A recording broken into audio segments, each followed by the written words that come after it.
Assalamualaikum warahmatullahi wabarakatuh. Testing.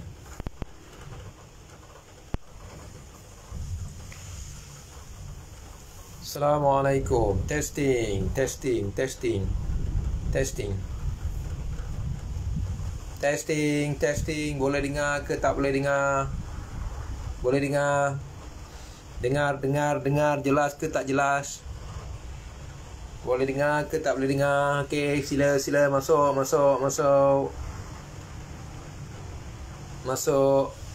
Ni kan? Masuk. Ya, okey. Kita cerita tentang apa? Wang. Apa tanya?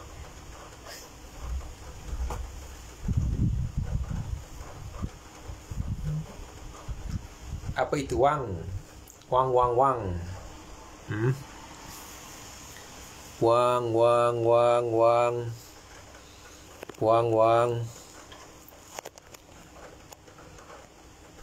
Kita nak cerita wang sikit hari ni. Semua orang pening kepala sebab wang.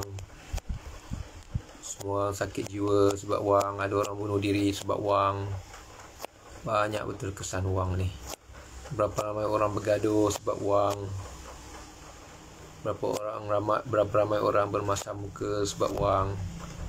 Wang ni betul-betul lah macam-macam hal lah wang ni. Okay. Bismillahirrahmanirrahim.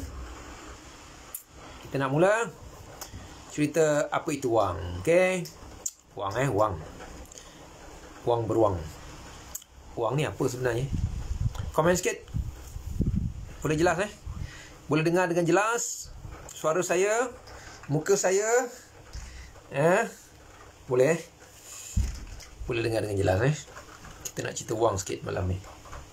Semoga dengan cerita wang malam ni kita boleh ada satu panduan bagaimana cara untuk kita melayan wang. Bagaimana cara kita melayan wang. Wang ni perlu dilayan dengan baik Wang perlu dilayan dengan baik. Okey, bismillahirrahmanirrahim. Assalamualaikum warahmatullahi wabarakatuh. Kita mula sekarang. Kita berbincang dan berkongsi tentang wang. Apa itu wang? Okey. Semua orang ada wang, semua orang memiliki wang, semua orang telah gunakan wang, semua orang telah dapat wang. Tapi adakah kita tahu apa itu wang? Okey. Semua orang telah jadi beruang Semua orang telah jadi beruang. Bukan beruang binatang tu, beruang tu. Beruang. Ada wang lah, ada wang. Okey. Minggu lepas saya ada satu soalan. Saya tanya wang tu, tentang wang. Apakah jantina wang Saya ulang semula. Wang tu apa jantina dia? Dan kita telah bincang minggu lepas, wang tu jantina dia perempuan ataupun betina. Wang tu perempuan atau betina. Kenapa saya kata wang itu perempuan atau betina? Minggu lepas saya dah beritahu Okey. So hari ni kita nak bincang tentang apa itu wang. Okey, secara asasnya jawapan kepada apa itu wang adalah alat Wang adalah alat. Dia bukan matlamat. Dan itulah yang kita kena faham dengan jelas tentang wang, bahawa wang ini adalah alat, dia bukan matlamat. Okey, dia adalah alat, dia bukan matlamat. Jadi bila kita merasakan wang adalah matlamat, menyebabkan cara kita berinteraksi dengan wang itu akan berbeza dengan orang yang beranggapan dan percaya bahawa wang itu hanya sekadar alat. Orang yang percaya bahawa wang itu sekadar alat dan orang yang percaya bahawa wang itu adalah matlamat, cara dia bertindak akan berbeza.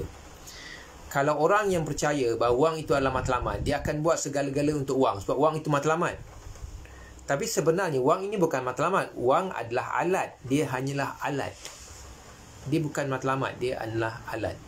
Itu yang pertama. Wang adalah alat. Okey. Dua, wang adalah alat yang bernombor. Dia ada alat yang ada nombor. Dia ada nombor. Nombor. Okey.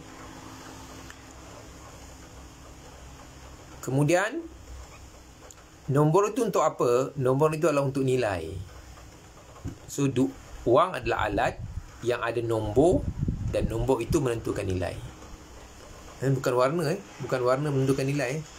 Tapi biasanya kadang-kadang kita di Malaysia ni kita melihat nilai itu berdasarkan warna kan. Contoh hari raya kan, budak-budak pun dah pandai. Dia tak nak duit warna biru tu. Hijau pun tak nak dah. Merah pun kadang-kadang tak nak. Dia nak yang warna ungu tu. Kan? Sebab dia tahu warna tu. Kalau duit RM1 tu warna biru tak ada nilai kan. Tak nak. Biru tak nak kan? Dia nak warna ungu. Warna. Jadi wang ni dia adalah alat yang ada nombor dan nombor itu menentukan nilai. Okey. Nombor itu menentukan nilai. Jadi dia kena merujuk kepada nombor dan nilai tu. Jadi katakanlah kita ada skeping wang kertas yang tertulis di situ angka 50. Maksudnya RM50 lah. Berbanding dengan kalau kita ada duit yang tertulis itu RM1 lah. Kita ada 20 keping RM1 dan ada sekeping RM50. Kalau nak kira banyak kan, dari segi banyaklah yang 20 keping kan, sebab ada 20 keping. Banyaklah 20 keping. RM50 ada sekeping je. Kalau nak kira banyaklah yang 20 keping berbanding yang sekeping. Tapi dari segi nilai kan, RM50 lebih bernilai. Jadi sebab itu wang ini dia merujuk kepada nilai, bukan merujuk kepada banyak. Ada 20 keping berbanding 10 keping berbanding sekeping. Maknanya yang sekeping itu, yang sehelai itu lebih bernilai kerana dia RM50. Yang 20 keping itu, 20 helai itu, satu helai nilainya RM1, so 20 helai baru RM20. Okey, jadi bukan merujuk kepada banyak, tapi merujuk kepada nilai. Jadi berasaskan apa yang kita kena fahami tentang wang itu, dia adalah alat yang padanya ada nombor ataupun angka, dan angka itu menentukan nilai. So itulah cara kita memahami wang, dan dengan kefahaman inilah kita berinteraksi dengan wang. Dengan kefahaman inilah kita berinteraksi dengan wang. Kita fahami dia sebagai alat, bukan matlamat, dan alat ini dia ada angka, dan angka itu menunjukkan nilai dia. Jadi inilah yang kita kena fahami. Jadi bila kita melakukan sesuatu urusan, okey, kita gunakan wang. Jadi bagaimana wang ini menjadi alat? Maksudnya bila kita lakukan sesuatu urusan, itu mungkin kita nak dapatkan sesuatu sebagai matlamat dia. Contoh katakanlah kita berasa lapar, so kita nak makan. So makan itu adalah matlamat kita. Makan itulah matlamat kita. Jadi bila kita nak pergi makan di kedai, so kita kena bawa wang. Kita kena bawa wang sebab nanti bila kita nak makan, kita dah makan, kita kena bayar. So wang itu yang saya katakan yang kita kena faham tadi. Wang itu sebagai alat. So dia adalah alat untuk kita mencapai matlamat. Matlamat kita untuk makan. So dia akan dicapai, makan itu akan tercapai, akan terhasil dengan adanya wang. So wang itu sebagai alat untuk kita mencapai matlamat. So wang itu bukan matlamat, dia hanya sekadar alat sahaja. Jadi oleh kerana dia adalah alat, dia samalah juga macam alat-alat yang lain. Maksudnya alat ini kita perlu gunakan dia dengan betul. Semua alat kita boleh gunakan dia dengan betul. Kita perlu gunakan alat dengan betul. Dan alat, bila sesuatu itu bersifat alat, biasanya dia ada dua sisi, iaitu sisi negatif dan sisi positif. Maksudnya kalau kita gunakan secara positif, dia akan menghasilkan kesan-kesan yang baik, dan kalau kita gunakan dia secara negatif, dia akan memberikan kesan-kesan yang buruk, yang negatif. Contoh alat apa? Contohnya macam pisau. Pisau alat. Pisau alat. Alat untuk apa? Alat untuk memotong. Alat untuk, mungkin juga alat untuk mencederakan. Jadi kalau pisau ini kita gunakan dia secara positif, dia akan memberikan kesan yang baik. Dan kalau pisau ini kita gunakan secara negatif, dia akan memberi kesan yang buruk. So oleh kerana dia alat, okay, sebagaimana wang, sebagaimana pisau. So kita kena gunakan dia dengan cara yang baik supaya dia memberikan kesan dan juga hasil yang positif. Kalau tidak, dia akan jadi sebaliknya. Begitulah wang. Sebab itu wang ni dia boleh jadi baik dan dia boleh jadi buruk. Berapa ramai orang yang menggunakan wang untuk kebaikan. Dia bantu orang, dia tolong orang, dia sedekah, dia infak, dia zakat dan sebagainya. Dan berapa ramai juga orang yang menggunakan wang untuk perkara-perkara yang negatif. Dia buatlah benda-benda mengepek, dia berjudi, dia minum arak, dia buatlah benda-benda yang dilarang dengan wang. Okey, oleh kerana wang ini alat, maka dia kena dilihat penggunaannya sama ada secara negatif ataupun secara positif. So kita kena gunakan wang untuk perkara-perkara yang positif. Kalau tidak, dia akan jadi negatif dan dia akan memberikan kesan yang buruk kepada diri kita. Okey, tu yang kita kena lihat. Wang sebagai alat, bukannya matlamat. Okey, wang sebagai alat, bukan matlamat. Okey, seterusnya apa? Seterusnya kita kena faham wang ini, wang ini dia adalah benda mati. Mati kan? Dia macam benda-benda yang mati. Dia tak hidup. Okey. Bila dia benda mati, apa yang kita kena faham, dia tidak ada perasaan. Benda mati kan? Mana ada perasaan? Yang ada perasaan ni benda hidup. Macam kita hidup kan. Macam mungkin binatang dia hidup, dia ada perasaan. Tapi benda mati dia tidak ada perasaan. Okey. Oleh kerana wang ini benda mati dan dia tidak ada perasaan, so kita juga bila berurusan dengan wang, jangan terlalu mengikut perasaan. Okey.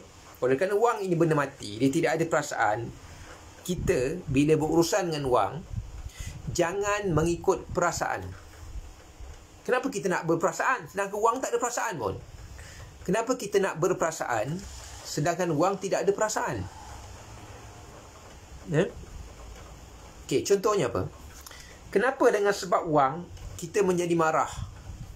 Kenapa dengan sebab wang kita rasa benci kepada orang lain? Kenapa dengan sebab wang kita rasa meluat, rasa tak suka kepada orang lain?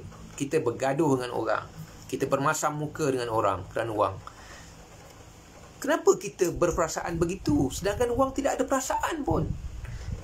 Jadi tak perlu berperasaan sebenarnya. Tak perlu berperasaan kerana wang tidak ada perasaan. So kita tak payah layan perasaan kita. So biarkan sebagaimana biasa dan jangan berperasaan. Jangan menimbulkan sesuatu yang buruk, kesan daripada perasaan kita terhadap wang tu. Kerana wang tidak ada apa-apa perasaan pun terhadap kita. Kenapa pula kita nak berperasaan terhadap dia? Okay? Kenapa pula kita nak berperasaan terhadap dia sedangkan dia tidak ada apa-apa perasaan pun kepada kita. So hentikan semua perasaan-perasaan itu terhadap wang. Hentikan semua perasaan itu terhadap wang.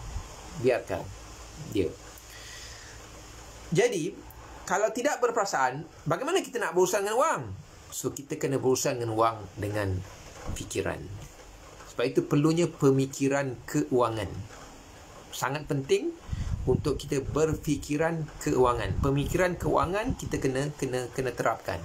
Kita kena develop, kita kena pertingkatkan pemikiran keuangan kita supaya kita boleh handle wang itu, kita boleh menguruskan wang, kita boleh berinteraksi dengan wang secara fikiran, bukan secara perasaan. Jadi kalau secara perasaan itu yang timbul macam-macam hal. Yang sanggup bunuh kerana wang, itu perasaan lah, itu bukan fikiran. Yang sanggup bergaduh, yang adik-beradik berantakan kan, kerana perasaan. Itu semua kena perasaan. So kita kena buang perasaan dalam berurusan dengan wang. Kita kena masukkan fikiran. Maknanya berurusan dengan wang ni dengan pemikiran, bukan dengan perasaan. Kalau kita berurusan dengan wang, gunakan fikiran, insya-Allah akan selamat. Tapi kalau kita berurusan dengan wang, gunakan perasaan, memang tak selamat. Okey. Jadi kita ulang semula. Pertama tadi apa? Wang ini adalah alat, dia bukan matlamat. Okay, dia adalah alat, dia bukan matlamat. Jadi bila alat, dia ada dua sisi, dia boleh jadi negatif dan dia boleh jadi positif. So gunakan wang untuk yang positif dan dia akan memberikan kesan yang baik. Kemudian dua apa? Wang ini dia adalah benda mati. So bila benda mati, dia tidak ada perasaan. So bila dia tidak ada perasaan, kita pun tak perlu berperasaan dengan dia. So bila kita berinteraksi dan berurusan dengan wang, jangan ikut perasaan, ikut fikiran. Ikut fikiran. Dua perkara yang penting. Okey. Seterusnya, bila kita membincangkan tentang fikiran, bukan perasaan, apa yang perlu kita lihat? Pertama sekali yang kita tengok tadi, yang kita nyatakan di awal tadi, iaitu wang ini ada angka, dia ada nombor. Bila dia ada angka dan ada nombor, apa yang perlu kita faham? Di situ adanya kira-kira. Okey, kira-kira. So, itulah yang saya maksudkan dengan fikiran, dengan pemikiran, bukan perasaan. Kerana kira-kira ini adalah fikiran, dia bukan perasaan. Kira-kira adalah pemikiran, dia bukan perasaan. Okey, bagaimana kita nak pertingkatkan pemikiran kewangan kita melalui kira-kira ni? Ada beberapa perkara. Pertama sekali, sila fahami perkiraan peratusan. Okey, sila fahami perkiraan ataupun kira-kira yang berkaitan dengan peratusan. Okey. Jadi bila kita berurusan dengan wang, sangat penting untuk kita memahami peratus. Okey. Bukan saja yang kita nyatakan di awal tadi itu tentang nilai wang, tapi juga kita kena belajar untuk berkira-kira tentang peratusan. Bukan saja nilai, bukan saja jumlah, tapi peratusan. Apa contoh peratusannya? Okey, contohnya 10%. 10% itu besar tak? Besar, 10% itu besar. Tapi kalau kita lihat ataupun merujuk kepada jumlah wang, berjumlah angka, kadang-kadang kita tak perasan pun sebenarnya kita telah membuang wang kita dalam jumlah yang besar dari segi peratusan. Tapi tidaklah dari segi jumlah ataupun angka. Okay, contoh katakanlah 10%. 10% kan? Alah 10% apa benda lah 10%. Nak buat ke mana 10% kan? Ya, 10%. Tapi kalau 10% tu daripada 2%, besar. Maksudnya, dia adalah 50%. 50%. Walaupun 10%, tapi 10% daripada 2%, dia adalah besar. Kerana dia adalah 50%. Contoh. Katakanlah ada satu barang. Barang apa? Barang yang murah-murah ni lah. Contohnya. Apa barang murah? Belacan. Katakanlah belacan ni. Keping belacan tu katakanlah 50 sen. Tiba-tiba bekalan belacan tak cukup. Ramai sangat orang nak makan belacan habis. Okey. So stok terhad. Belacan pun naik harga. Daripada 50 sen kan jadi RM1. Kita ni penggemar sambal belacan. Orang Melaka kan suka makan sambal belacan. Tiap hari makan belacan. Boleh makan belacan kunyah macam tu je kan. Okey kan. So kita kata, alah 50 sen je naik. Tak ada apa. Relax lah 50 sen je naik. Okey. Kalau orang yang bercakap macam tu, dia tak reti kira. Memanglah 50 sen tu bagi kita sedikit. 50 sen kan. Tak sampai RM1 pun 50 sen. Sedikit lah.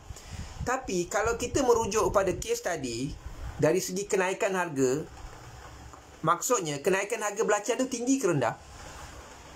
Kenaikan harga belacan tu tinggi ke rendah? Tinggi lah kan? 100% kenaikan. Daripada 50 sen jadi RM1. Kenaikan 50 sen. Kalau kita kira 50 sen lah, tak ada apa 50 sen. Benda 50 sen kan? Tapi dari segi peratusan, dia tinggi. Kenaikan 100%.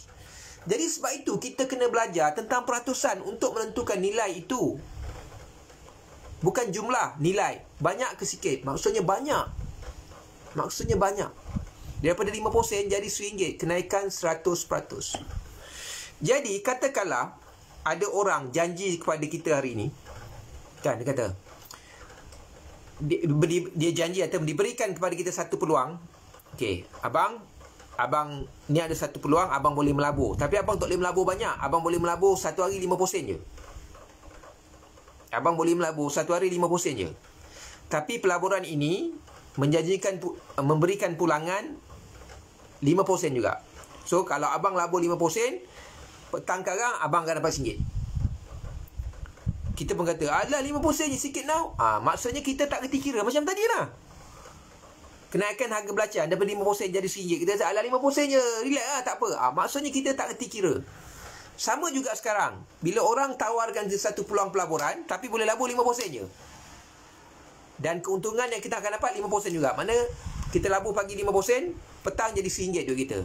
Kita pun kata, alah sikit now lah 50 sen je kau punya keuntungan. Maksudnya kalau orang yang bercakap begitu, dia tak reti kira. Sebab itu saya kata kita kan belajar kira-kira dari segi peratusan. Belajar perkiraan peratusan. Untuk menentukan besar atau kecil, banyak atau sikit. Selain daripada kita tengok jumlah tu, 10 sen, 20 sen, 30 sen, kita kena tengok juga peratusan dia. Daripada asal berapa. So kalau asal 50 sen, sekarang jadi RM1, kenaikan 50 sen. Walaupun kita kata 50 sen tu kecil, tapi sebenarnya dari segi peratusan dia adalah besar, iaitu 100%. Jadi besar lah. Jadi kena faham yang tu lah. Besar tu, besar. Walaupun 50 sen.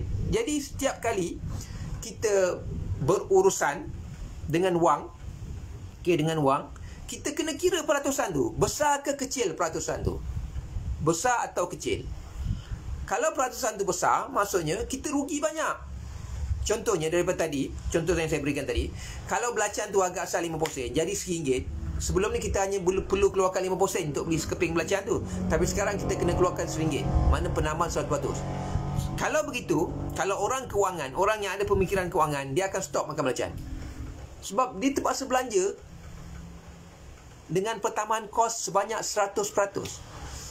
Tapi kalau orang dia kata, tak apa 50 sen dia belanja, tak kisah. Sebab itu kita kena belajar tentang peratusan. Okey, satu lagi contoh saya nak tunjuk bagaimana peratusan ini penting. Contoh. Kita kalau keluarkan duit daripada mesin ATM, kalau kita keluarkan daripada mesin yang bukan bank kita, katakanlah kita pemilik akaun di Maybank. Okey, kita pemilik akaun di Maybank. Kita nak keluarkan duit di bank lain, bank Islam ke, CIMB ke, atau bank-bank yang lain, di mesin diorang kita akan kena charge. Charge tu adalah biasanya RM1 kan, RM1. Okey, RM1 tu besar ke kecil? Okey, RM1 tu besar ke kecil? Dari segi kira-kira, RM1 tu besar ke kecil? RM1 tu besar ke kecil? Okey, jawapan dia adalah RM1 itu besar ataupun kecil, dia kena lihat kepada peratusan. Kalau peratusannya banyak, peratusannya besar, dia besar lah. Kalau peratusannya kecil, dia kecil. Okey, contohnya. Mesin ATM, satu transaksi, kita boleh keluarkan maksimal RM1,500, betul? RM1,500. Dan kalau kita keluarkan duit daripada mesin yang bukan bank akaun kita, kita akan di-charge RM1 setiap transaksi. Jadi, kalau kita keluarkan duit, okey, daripada akaun kita 100, dia akan charge RM1. Keluar RM10 pun dia akan charge RM1. Keluar RM1,000 pun dia akan charge RM1. Okey, jadi jumlah itu adalah RM1. Tapi RM1 itu boleh jadi besar dan RM1 itu boleh jadi kecil berdasarkan perkiraan peratusan. Jadi contoh, katakanlah kita ambil contoh mudah untuk kira-kira kita. Bila kita keluarkan duit daripada mesin ATM itu, jumlahnya RM100. So, kita akan di-charge RM1. Maksudnya, kita akan di-charge sebanyak 1%. 1% okey lah kan? Mungkin okey lah. Tak adalah banyak sangat. Okey, 1% okey. Tapi kalau kita keluarkan duit daripada bank, daripada mesin ATM itu, RM1,000. So, kita kena charge RM1 juga. So, RM1 tu, kalau RM1,000 maknanya 0.1%. So, lagi sikit lah kan? So, okey lah. Tapi kalau kita keluarkan, kita minimal jumlah yang kita boleh keluar RM10 kan? RM10. Tapi kalau kita keluarkan duit RM10 daripada akaun kita di mesin ATM bank lain, so kita kena charge RM1. Maksudnya dari segi perkiraan peratusan, kita di-charge sebanyak 10%. Kita keluarkan duit RM10, kita kena charge RM1. Alah, kita kata, alah RM1, apalah RM1 bukan banyak sangat. Itu menunjukkan orang tak reti kira. Memanglah RM1 tu macam tak banyak, macam tak berapa bernilai, tapi kita kena faham, kita keluarkan duit RM10, kita kena charge RM1. Berapa peratus? 10%. 10% itu adalah tinggi. Kita punya pelaburan dalam ASB tahun lepas dibagi dividen 5.5% sahaja setahun. Sekarang kita keluarkan duit RM10, kena charge 10%. Tinggi lah tu. Tapi orang dia tak kira. Dia tak kira, dia tak kisah, dia buat tak kisah je. Dia kata lah RM1 tak apa. Yelah RM1 tak apa kalau keluarkan RM1,000. Tapi kalau keluarkan RM10 kita rugi. Kalau 10 kali kita keluar, 10 kali kita buat pengeluaran RM10, RM10, kita keluarkan, jumlah kita keluarkan RM100. Tapi jumlah yang kita kena charge RM10. Maksudnya RM10 saja tak dapat apa, hanya kerana charge. So itu yang kita kena faham tentang peratusan. Kita kena belajar tentang peratusan. Dalam hidup kita ini, kita kena belajar tentang peratusan. Barulah kita boleh tentukan jumlah itu banyak atau sedikit. Walaupun bagi kita RM1, so dari segi nilai RM1 tak ada apa-apa. Tapi kalau RM1 daripada RM10, dia jadi besar. Kerana RM1 itu adalah 10%. Macam contoh belacan tadi lah, 5% tak ada apa. Tapi 5% daripada 5%, dia adalah 100%. So maksudnya kenaikan itu adalah tinggi dan besar. Jadi bila kita berinteraksi dengan wang, kita kena ada pemikiran kewangan. Dan pemikiran kewangan yang sangat penting adalah kira-kira. Sebab apa kena kira-kira? Sebab pada duit itu ada nombor. Pada duit itu ada nombor. Bila ada nombor, kena ada kira-kira. So, apa kira-kira yang pertama? Kira-kira yang pertama, kita perlu memahami perkiraan tentang peratusan. So, peratusan inilah yang menentukan besar atau sedikitnya jumlah wang itu. RM1 itu mungkin bagi kita tak ada apa-apa, tapi kalau RM1 daripada RM10, dia adalah besar. 5% tak ada apa nilai bagi kita mungkin, tapi 5% adalah besar kalau dia 5% daripada 5% adalah besar kerana dia adalah 100%. So itu yang kita kena faham. Pertama. Okey, peratusan. Okey, boleh? Okey, dua kena belajar kira-kira apa? Okey. Dua kena belajar kira-kira jumlah. Okey. Kena belajar kira-kira jumlah. Jumlah apa? Jumlah akhir. Jumlah akhir tu maksudnya apa? Jumlah keseluruhan, maknanya nombor terakhir bila kita membuat pembayaran. Terutamanya pada kes-kes ataupun urus niaga hutang. Okey, kena belajar jumlah atau kira-kira akhir, iaitu kira-kira ataupun jumlah keseluruhan bayaran pada masa depan, bukan masa sekarang, masa depan. Contohnya apa? Contohnya transaksi ataupun urus niaga yang berkaitan dengan hutang yang kita bayar secara bulanan ataupun kita bayar secara mingguan ataupun kita bayar secara harian. Okey. So kena tengok jumlah akhir yang kita bayar. Okey, contohnya apa? Contohnya kita beli satu barang. Beli barang kat mana? Okey, syarikat ni saya tak mau cakap. Cuma saya nak cakap, syarikat ni dia adik-beradik dengan harimau. Okey, contoh kita beli barang di syarikat harimau, aum-aum. Kita beli barang apa, tak kisahlah, barang mesin ke, basikal ke, motosikal ke, apa-apa tak kisahlah, barang elektrik ke tak kisah, kita beli, kita pun beli. Harga barang tu berapa? Kalau kita beli secara tunai, harga barang tu katakanlah RM1,000. Abang kalau beli ni barang abang bayar RM1,000 mah. Tapi abang tak bayar barang RM1,000 tak apa. Abang bayar 1 minggu RM5. RM5 je. RM5 je. 1 minggu RM5.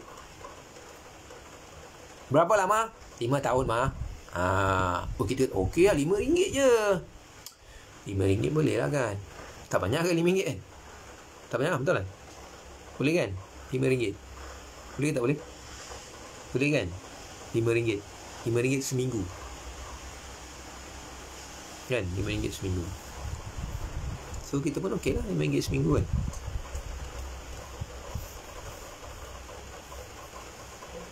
Okay.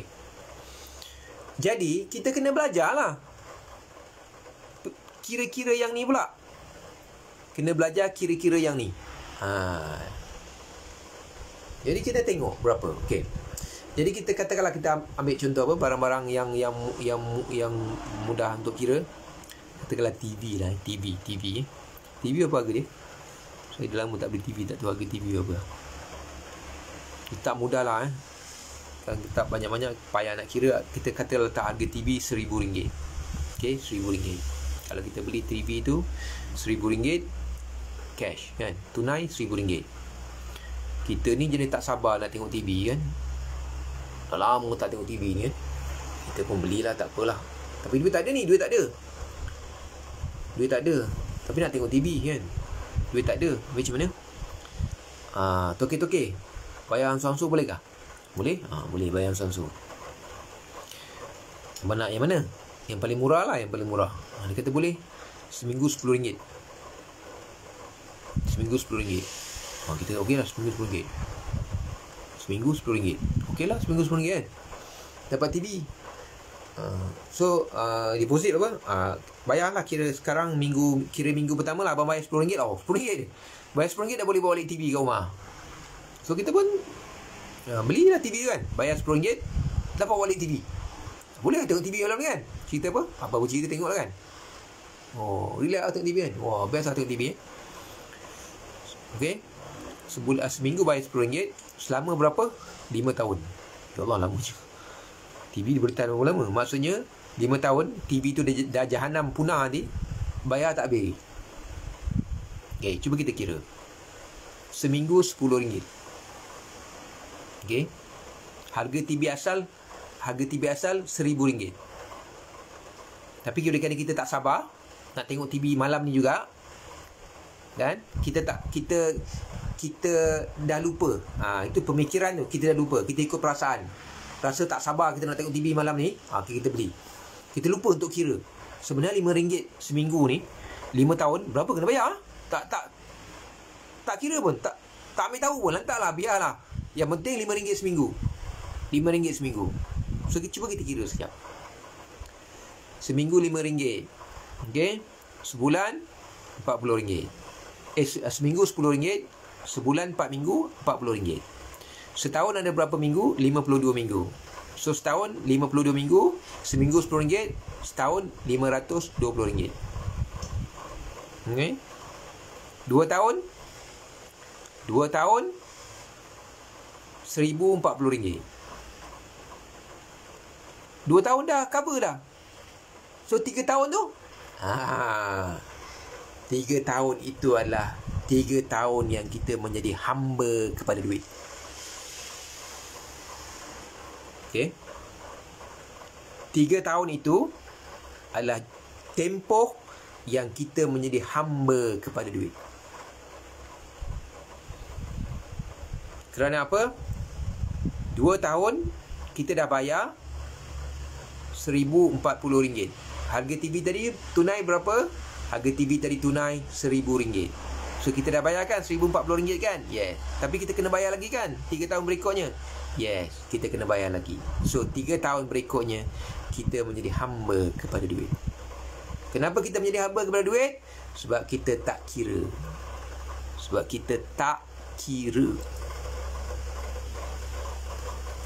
Itu yang jadi masalah kita sebenarnya. Kita tidak belajar kira-kira jumlah akhir yang kita kena bayar.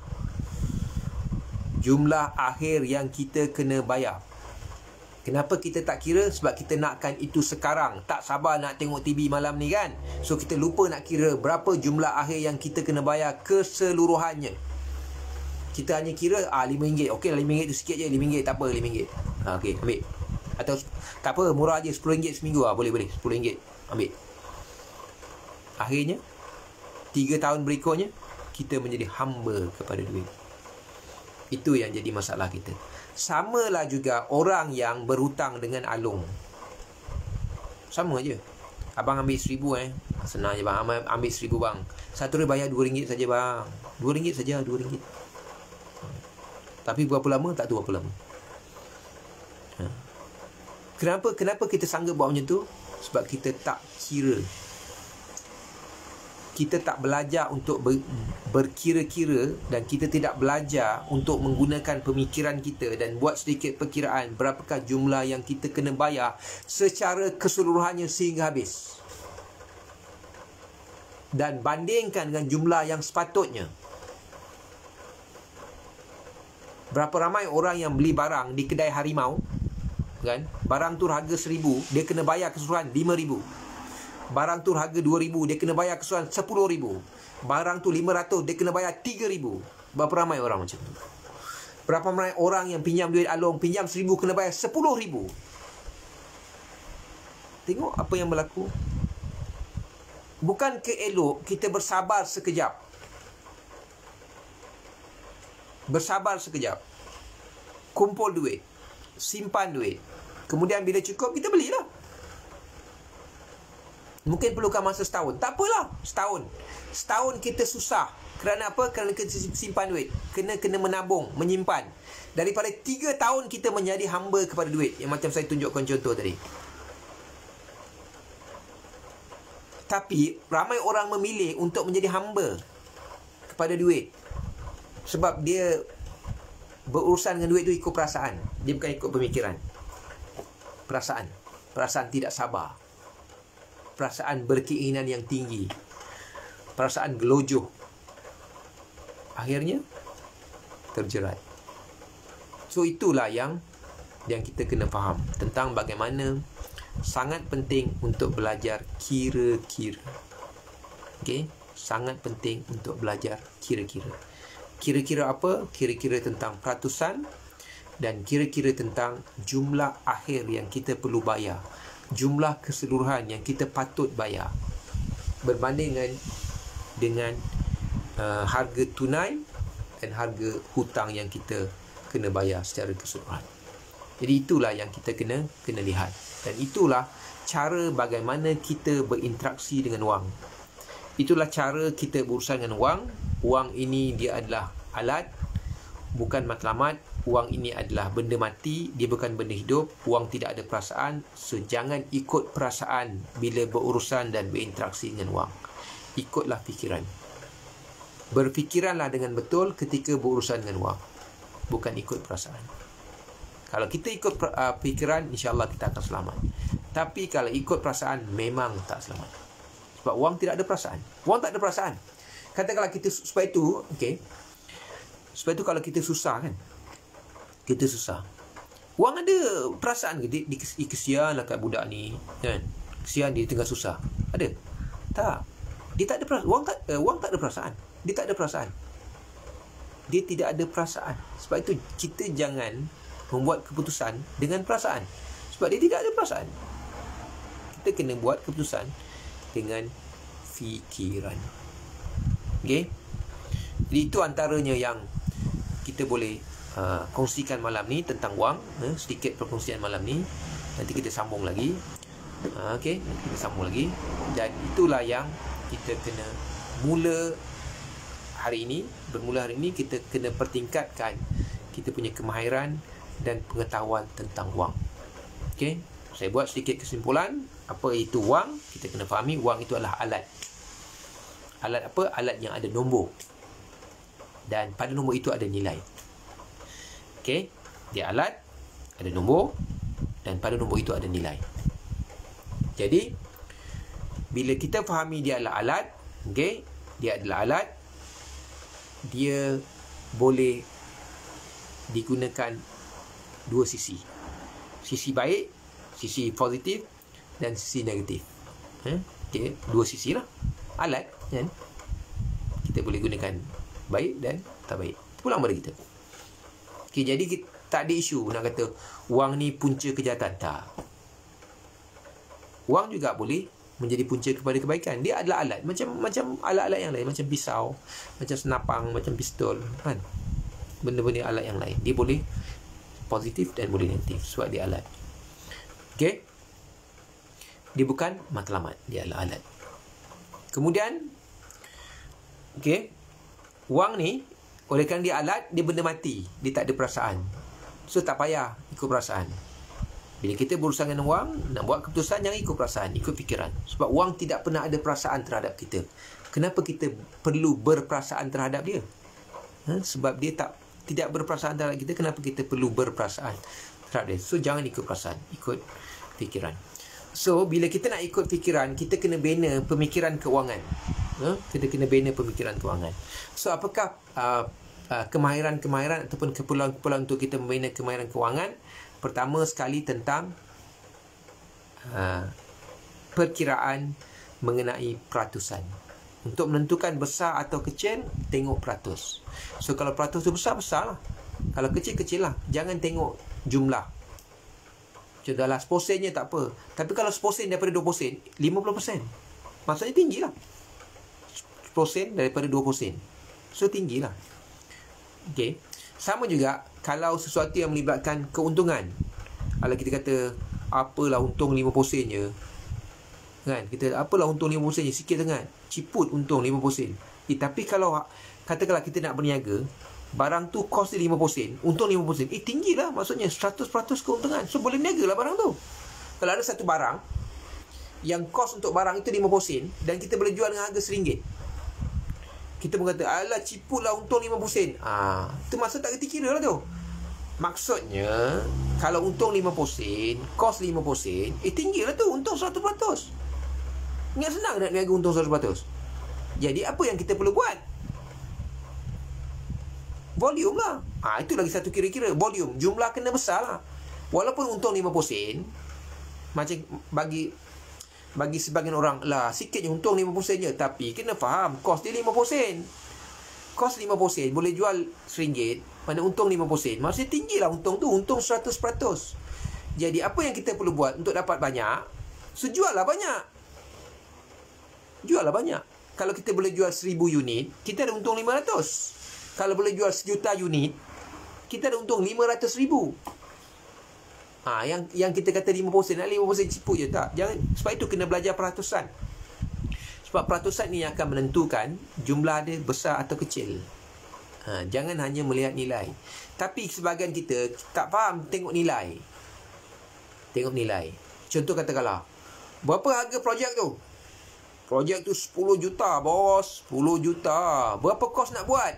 9.5 juta. Besar tak? Tak besar lah. Projek 10 juta.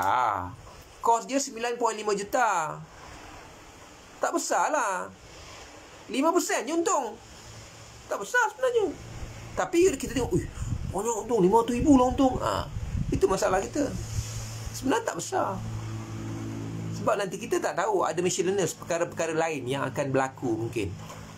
Yang memang asalnya mungkin untung 500,000, mungkin jadi 100,000 kan. Tapi modal dia besar. Sebenarnya tak besar lah. Sebenarnya tak besar. Dari segi peratusan tak besar. Jadi maksudnya, kalau kita, sebab itu kita kena belajar peratusan ni. Kalau kita diberi pilihan, katakan ada satu bisnes, projek biasa, projek besar. Nilai projek tu 10 juta. Nilai projek 10 juta.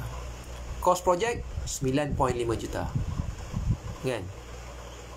Dengan ada satu lagi perniagaan, satu lagi perniagaan, untung 50 sen. Untung 50 sen. Kan? 50 sen untung dia. Kos dia pun 50 sen. Untung 100%. Kos pun 50 sen. Dan kita boleh jual barangan ni 20 juta.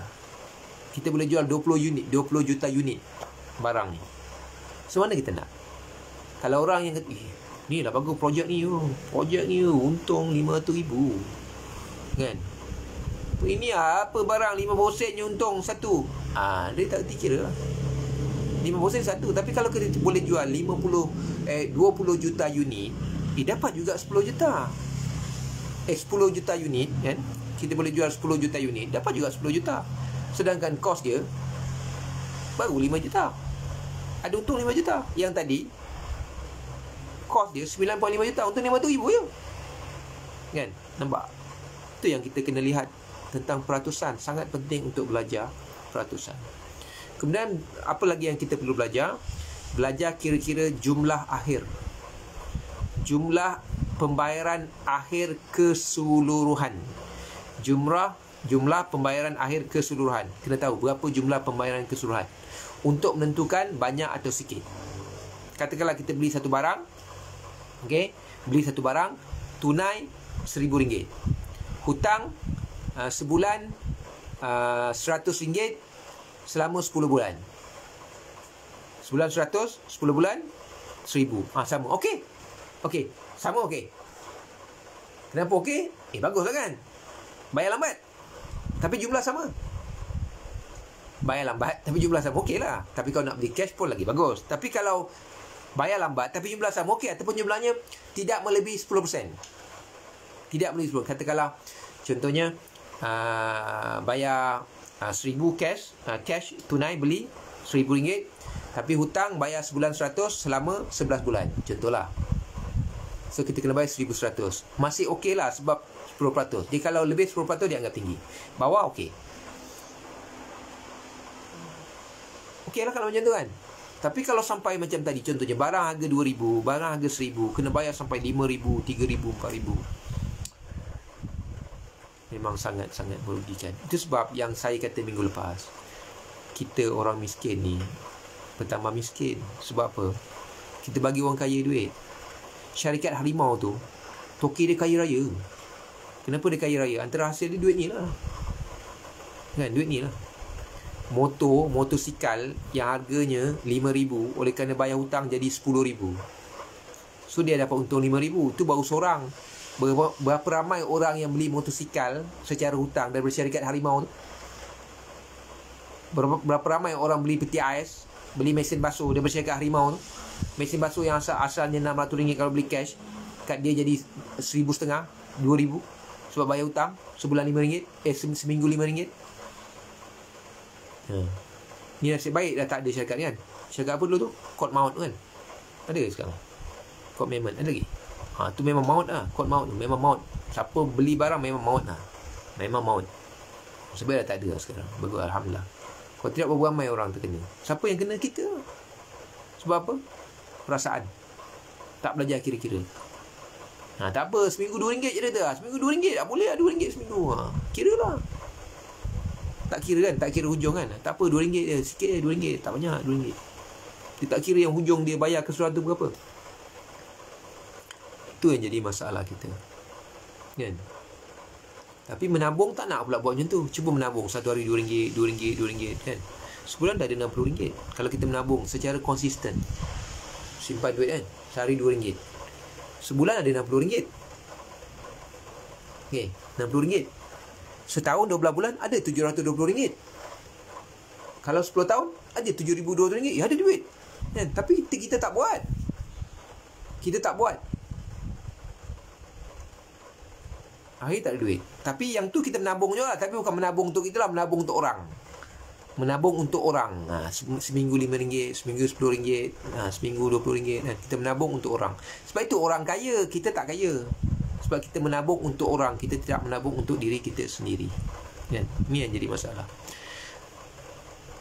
Ada benda je bayar murah je orang beli kan. Kalau murah je seminggu RM10 kan, sebulan RM40. Boleh bayar beli ambil kan. Pening balik. Pening. Itu masalah kita lah. Sebab itu kita tak ada duit. Okey. Kita tak melihat jumlah pembiayaan itu secara jangka panjang ni sampai dia habis berapa jumlah yang kita kena bayar. Kalau kita kira, kita tak akan sanggup. Tapi kita tak kira. Itu yang sebab kita sanggup. Kenapa kita sanggup seminggu RM5? Sebab kita tak kira hujung. Tapi kalau kita kira hujung, kita pun tak sanggup. Sebab tak kira hujung tu lah yang menyebabkan kita sanggup. Tak apa, RM5 je seminggu, tak banyak, sikit je. Kita buat, ambil lah. Cuba kira sampai hujung. Tak. Sebab tak kira lah kita ambil. Kalau kita kira, kita tak akan ambil. Benda RM2,000 jadi RM5,000, benda RM1,000 jadi RM3,000. Kalau kita kira, kita tak akan ambil. Tapi sebab kita tak kira, sebab kita ambil. Itu yang kita kena belajar tentang kira-kira. Okey? Cukup untuk setakat ni. Untuk malam ni. Kita jumpa lagi minggu depan. Assalamualaikum warahmatullahi wabarakatuh.